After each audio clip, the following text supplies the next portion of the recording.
This is section 2 of using Sonar, recording audio, recording vocals. I'm going to double click here. And if you remember from section 1, I recorded a song already, a little test song, the little MIDI track thing here. Now I'm going to set up for recording vocals. All right, the first thing I'm going to do here is insert audio track. All right, now with the audio track, I highlight it there. Just like with the track properties for the musical instruments, I'm going to double click here. And I'm going to go ahead and select the M Audio Mobile Pre, which is the sound card that I use. All right. And that's for the output, and for the input I'm going to scroll down to M Audio Mobile Pre left. All right, now what that means technically is that I'm just using channel 1 on my sound card or the sound interface. It doesn't mean that everything that I record is going to be on the left side, or if we had right, if it was going to be on the right side. If I select the right, that would mean I would use channel 2 on the interface, which you can't really see unless I open up the audio panel, which I'll do in just a second.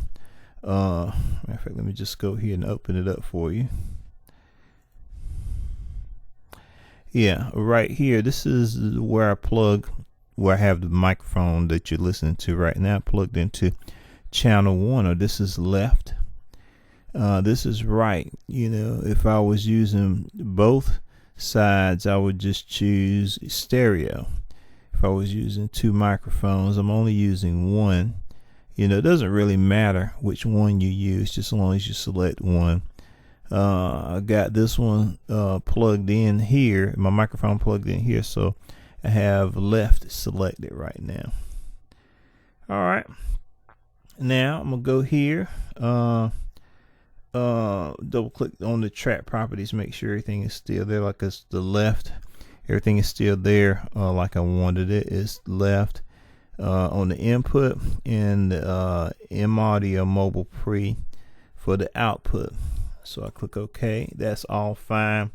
Now, let's say if I want to record, let's say 50 tracks, of vocals, and record maybe live bass and live guitar, like one track at a time. Instead of doing what I just did over and over again, I can just right click on that section and go down and select clone tracks, and let's type in maybe type in an even larger number, let's say like 75. All right, click OK. All right, and I'll scroll this down, my instrument thing, and then you can notice that you got a whole bunch of tracks to use for audio. It stops at 87, but then again, you notice it didn't actually really start at 1. It started at track 12. Track 12 was already activated, so really we're talking about 75 repetitions starting from 13. All right, and quite simply, I'm ready to record vocals. I just click here, and you can see the meter moving. I can actually start recording vocals. Just hit record, and I can start my vocal recording. If I want to hear myself, I click right here, which is echo on and off.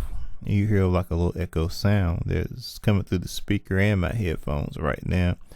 I don't want that, but if your person wants to hear themselves on the headphones, you can switch that on. Make sure the latency is low as possible, which you alter depending on which sound card you're using. That's like an advanced feature which is covered in section 4. But anyway, I'm ready to record my vocals, and I just hit the record button. And when I'm done with that track, I'll click there and hit record again. When I'm done with that track, hit there, and you just keep going And that's pretty much it. So recording audio, or recording your vocals, or recording instruments is even easier than making the music tracks.